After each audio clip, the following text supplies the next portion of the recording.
Assalamualaikum warahmatullahi wabarakatuh. Welcome back to my YouTube channel. Nah, pada kesempatan kali ini kita akan melanjutkan membahas soal TPS UTBK 2022. Nah, berikut adalah contoh soalnya. Semoga dapat dipahami dengan baik ya. Berikut soal yang pertama. Suatu tes terdiri dari 30 soal. Setiap jawaban benar mendapat skor 5, jawaban yang kosong mendapatkan skor 1, dan jawaban yang salah mendapatkan skor 0. Setelah tes selesai, 4 orang peserta tes memberikan pernyataannya. Pernyataan pertama itu dari Anton, memperoleh skor 147. Pernyataan kedua itu ada dari Budi, memperoleh skor 144. Pernyataan ketiga dari Ciko, memperoleh skor 143. Dan pernyataan yang keempat yaitu dari Dodi, memperoleh skor 141. Nah, pertanyaannya, peserta yang berkata jujur ditunjukkan oleh nomor A, 1, 2, dan 3 saja yang benar, B, 1 dan 3 saja yang benar, C, 2 dan 4 saja yang benar, D, hanya 4 yang benar, E, semuanya benar.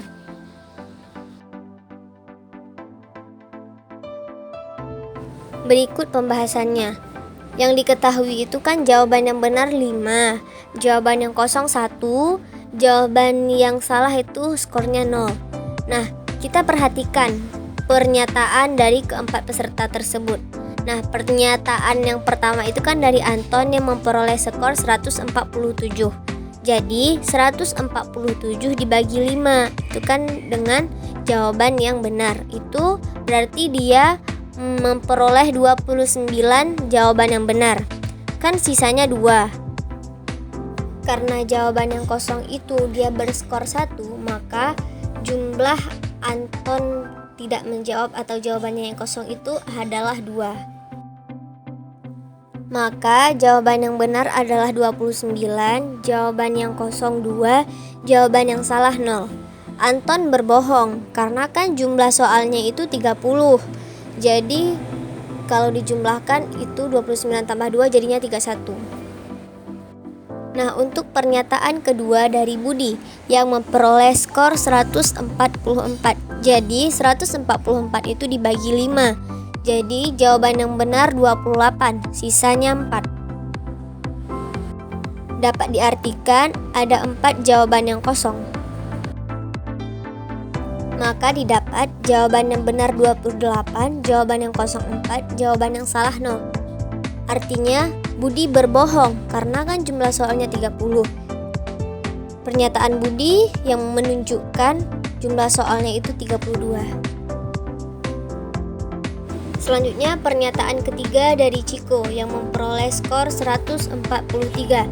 Jadi 143 ini dibagi 5 sama dengan 28, sisanya 3. Maka dapat diperoleh atau dapat kita umpamakan bahwa jumlah jawaban yang kosongnya itu ada 3. Maka diperoleh jawaban yang benar 28, jawaban yang kosong 3, jawaban yang salah 0. Ciko berbohong juga karena kan jumlah soalnya 30. Jadi soal yang Ciko jawab itu ada 31. Nah, untuk pernyataan yang keempat itu dari Dodi yang memperoleh skor 141. Jadi 141 dibagi 5 sama dengan 28, sisanya 1. Maka diperoleh sisa jawaban yang kosong itu adalah 1.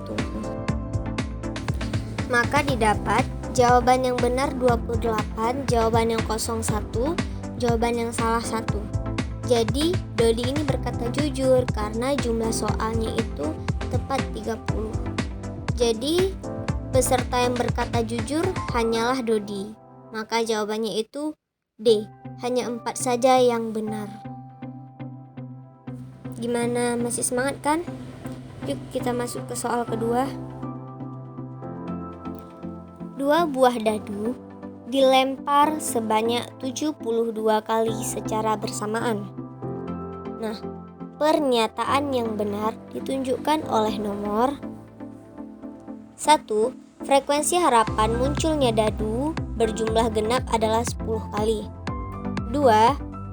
Frekuensi harapan munculnya mata dadu berjumlah ganjil adalah 10 kali juga. 3. Peluang munculnya mata dadu yang berjumlah 5 adalah 1/9. Peluang munculnya angka 1 pada salah satu dadu adalah 1/6. Nah, untuk pilihan jawabannya itu A. 1, 2, dan 3 saja benar. B. 1 dan 3 saja benar. C. 2 dan 4 saja yang benar. D. Hanya 4 yang benar. E. Semua pilihan jawaban benar. Mari simak pembahasannya. Frekuensi harapan munculnya mata dadu berjumlah genap adalah 10 kali. Nah, susunan mata dadu yang berjumlah genap yaitu 1 dan 5. 1 tambah 5 kan 6. 2 dan 4 atau 2,4 itu kan juga 6. 3,3 itu juga jumlahnya 6. 4,2 itu juga jumlahnya 6 genap. 5,1 itu juga jumlahnya genap 6. Maka jumlah data atau jumlah mata dadu yang genap itu ada 5. Sehingga frekuensi harapan munculnya mata dadu berjumlah genap yaitu dapat dilihat dengan menggunakan rumus berikut. Frekuensi harapan N genap jumlah data yang genap dibagi dengan NS jumlah semua. Itu kan ada 36 dikali dengan N. Nah, jadi 5/36 dikali dengan 72. Jadi frekuensi harapannya adalah 10. Jadi pernyataan pertama benar. Nah, untuk pernyataan yang kedua, frekuensi harapan munculnya mata dadu berjumlah ganjil adalah 10 kali. Nah, susunan mata dadu berjumlah ganjil yaitu 1,6 yaitu jumlahnya 7, 7 kan ganjil. 2,5 itu berjumlah 7, 3,4 juga 7, 4,3 juga 7, 5,2 juga 7, 6,1 juga nilainya 7. Jadi semua deretan tersebut adalah berjumlah ganjil. Maka nilai N-nya itu, N ganjilnya itu ada 6. Dengan demikian, peluang munculnya mata dadu berjumlah ganjil itu dengan menggunakan rumus frekuensi harapan. Jadi, Eva sama dengan N ganjil dibagi dengan NS dikali dengan N. Jadi, nilai N ganjil itu 6, nilai NS itu adalah 36, nilai N adalah 72. Jadi, 6 dibagi dengan 36 dikali dengan 72, frekuensi harapannya itu adalah 12. Jadi pernyataan kedua salah. Pernyataan ketiga, peluang munculnya mata dadu berjumlah 5 adalah 1/9. Jadi kita susun dulu mata dadu yang berjumlah 5. Nah, ini udah kita dapat. Jadi 1,4 kan 5, 2,3 juga 5, 3,2 5, 4,1 5. Maka N yang berjumlah 5 ada 4. Dengan demikian, peluang munculnya angka dadu yang berjumlah 5 yaitu dengan menggunakan rumus P5 sama dengan N5NS. Jadi kan P-nya itu ada 10, jadi sama dengan 4. N5-nya kan ada 4/36. Jadi sama dengan 1/9. Jadi pernyataan ketiga adalah benar. Mohon maaf, di situ ada kesilapan dalam pengetikan. Seharusnya di situ P5 bukan P10 ya. Jadi tetap P5 di atas, di bawah juga P5. Nah, selanjutnya untuk pernyataan yang keempat. Peluang munculnya angka 1 pada salah satu dadu adalah 1/6. Nah, susunan kemunculan angka 1 yaitu nih 1,2, itu kan ada satunya. 2,1, 3,1,3, 3,1, 1,4, 4,1, 1,5, 5,1, 1,6, 6,1. Atau kalau mau lebih mudah untuk menentukan ini kan secara logika. Kalau mau lebih mudah lagi, kalian bisa membuat tabel yang vertikalnya 1 sampai 6, yang horizontalnya juga 1 sampai 6. Jadi nanti kalian hubungkan satu yang di horizontal dengan satu yang vertikal jadi 1,1, satu yang di vertikal dengan 2 yang horizontal jadi 1,2. Nah, seperti itu sampai kolom ke 36 yaitu 6,6. Jadi kalian bisa melihat di sini yang ada pasangan angka satunya yang mana, salah satu pasangannya. Ini kan cuman salah satu kan, bukan dua-duanya. Maka N atau angka 1 pada salah satu dadu itu ada 10 pasang. Nah, dengan demikian jumlah frekuensi harapan munculnya angka kembarnya yaitu P1 itu N1 dibagi dengan NS. P itu peluang. Jadi 10 kan tadi dapatnya dibagi dengan 36, jadi 5/18. Mohon maaf ada kesilapan dalam pengetikan. Jadi di sini bukan benar ya, tetapi salah karena penyataannya itu peluang munculnya angka 1 pada salah satu dadu adalah 1/6. Sedangkan yang kita dapat itu adalah 5/18. Jadi di sini salah ya, bukan benar. Maka jawaban yang benar itu adalah B, 1 dan 3 saja yang benar.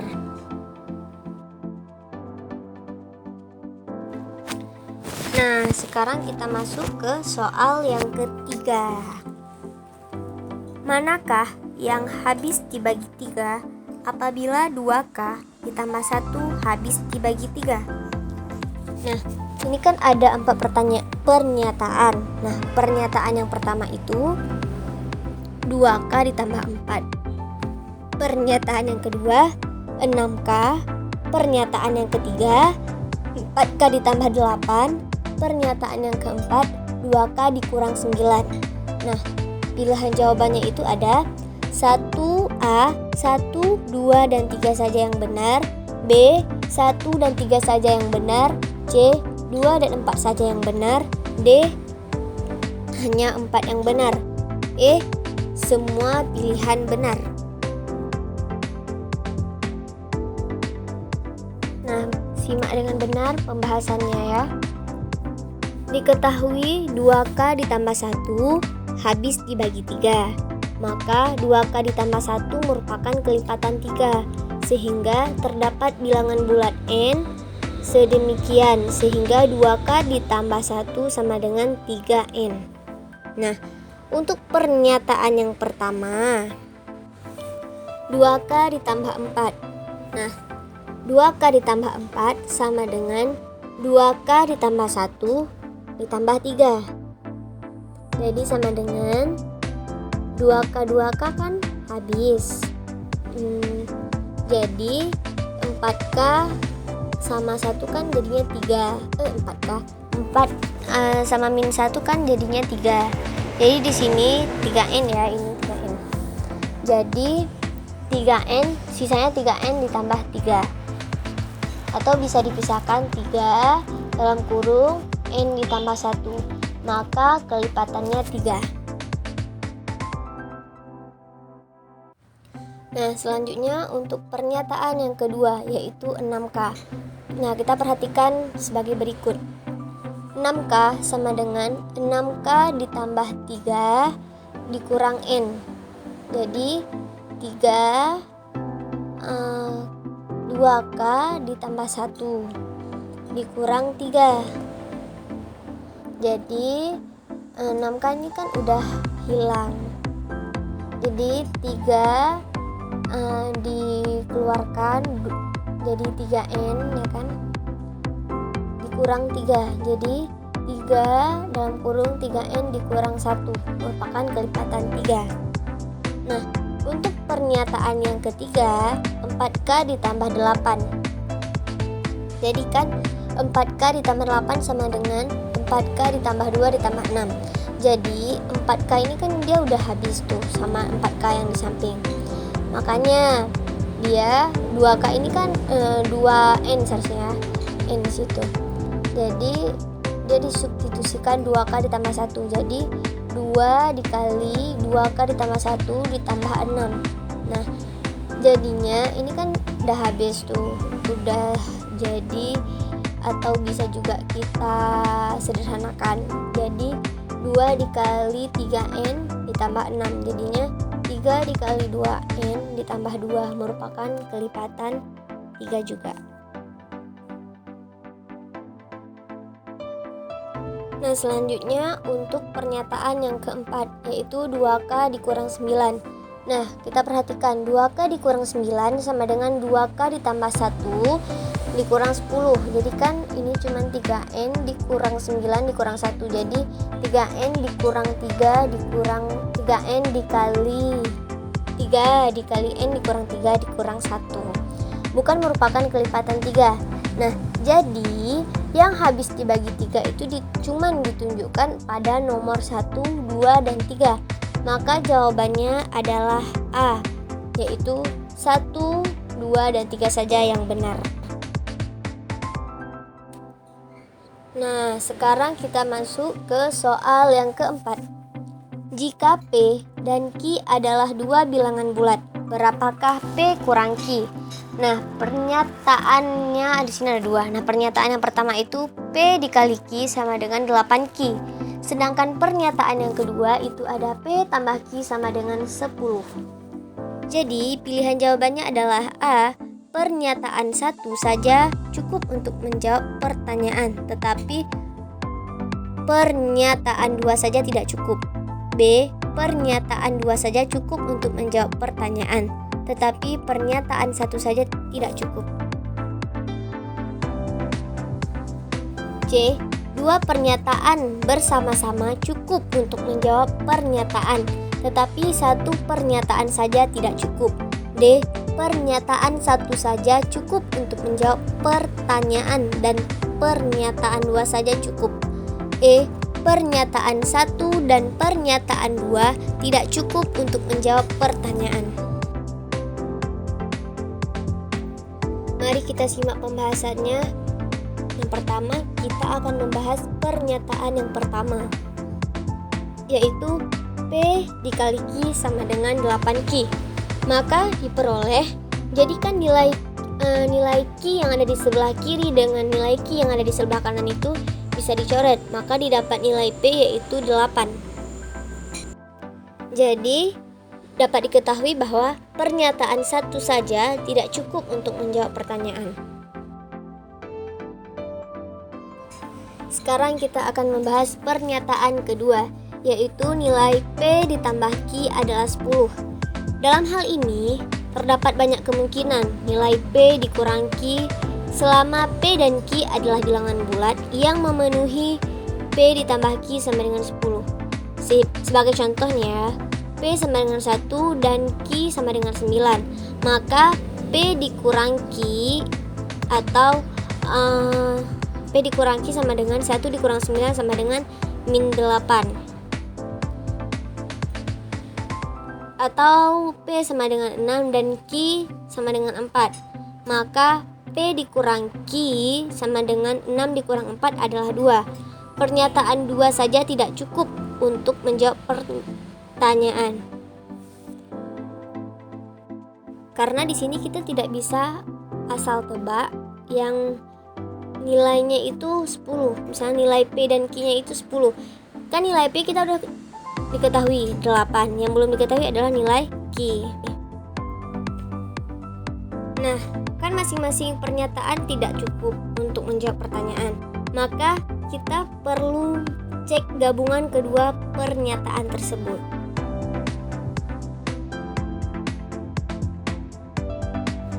Nah, ini adalah gabungan dari pernyataan pertama dan pernyataan kedua itu P dikali Q sama dengan 8Q dan P ditambah Q sama dengan 10.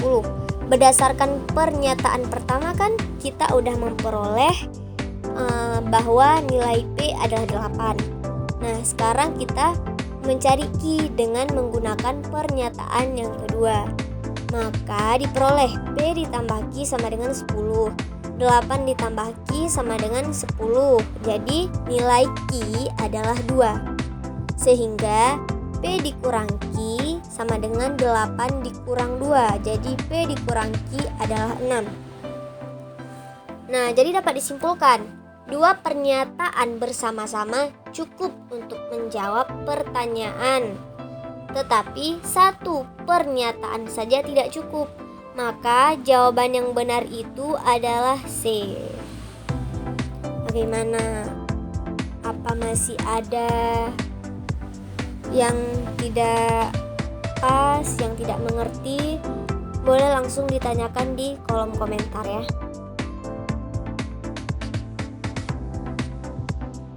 Nah, sekarang kita masuk ke soal yang terakhir. Berapakah usia Di sekarang? 1. Ini kan ada dua pernyataan. Pernyataan pertama, jumlah usia Di dan Emma adalah 28 tahun. Pernyataan kedua, 5 tahun yang lalu, usia Emma sama dengan 2 kali usia Di. Jadi, ini ada pilihan jawabannya. Yang pertama, A. Pernyataan 1 saja cukup untuk menjawab pertanyaan, tetapi pernyataan 2 saja tidak cukup. B. Pernyataan 2 saja cukup untuk menjawab pertanyaan, tetapi pernyataan 1 saja tidak cukup. C. 2 pernyataan bersama-sama cukup untuk menjawab pertanyaan, tetapi 1 pertanyaan saja tidak cukup. D. Pernyataan 1 saja cukup untuk menjawab pertanyaan dan pernyataan 2 saja cukup. E. Pernyataan 1 dan pernyataan 2 tidak cukup untuk menjawab pertanyaan.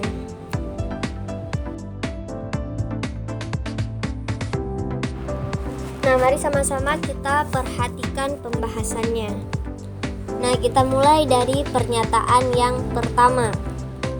Jumlah usia Di dan Emma adalah 28 tahun.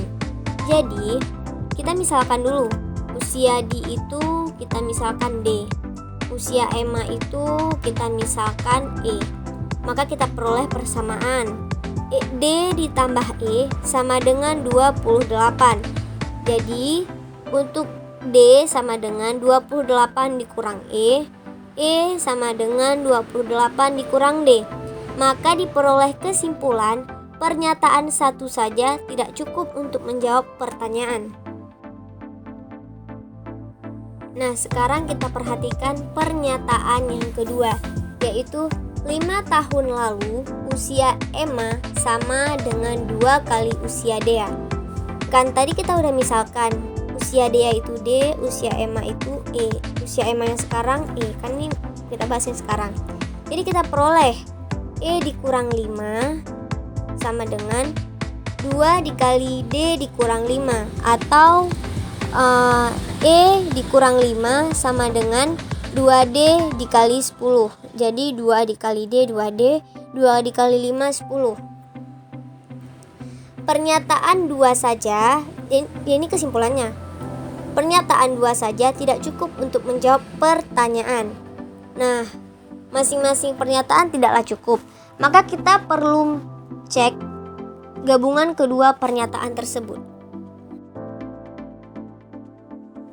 Nah, perhatikan, ini merupakan gabungan dari pernyataan yang pertama dan pernyataan yang kedua, yaitu jumlah usia Dea dan Emma adalah 28 tahun dan 5 tahun yang lalu usia Emma sama dengan 2 kali usia Dea. Nah, berdasarkan pernyataan yang pertama diperoleh bahwa D sama dengan 28 dikurang E, dan berdasarkan pernyataan yang kedua diperoleh nilai E dikurang 5 sama dengan 2D dikurang 10. Nah, sehingga diperoleh persamaan 28 dikurang D, ini dalam kurung, dikurang 5 sama dengan 2D dikurang 10. Jadi 28 dikurang 5, 23 dikurang D. Jadi sama dengan 2D dikurang 10. Jadi kan 10 ini kita pindahkan ruas ke sebelah kiri. Jadi 23 ditambah 10 sama dengan 33. Jadi D yang di sebelah kiri kita pindah ruas ke sebelah kanan, jadinya positif. Maka diperoleh 2D ditambah D sama dengan 3D. Jadi 3D sama dengan 33 atau 33 sama dengan 3D. Jadi diperoleh nilai D adalah 11. Jadi dua pernyataan bersama-sama cukup untuk menjawab pernyataan, tetapi satu pernyataan saja tidak cukup. Jadi untuk jawaban yang tepat adalah C.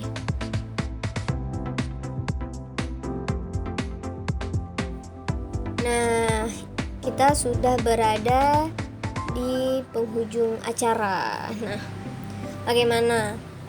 Apakah kalian bisa mengerti? Jika ada hal yang perlu ditanyakan, boleh langsung chat di kolom komentar. Nah, thank you buat yang udah nonton video ini sampai akhir. Nah, jangan lupa dukung channel ini supaya lebih berkembang, supaya bisa berbagi manfaat kepada orang-orang yang membutuhkan. Jadi jangan lupa di like, komen, dan subscribe. Jangan lupa juga di share video ini ya. Oke, thank you buat kalian.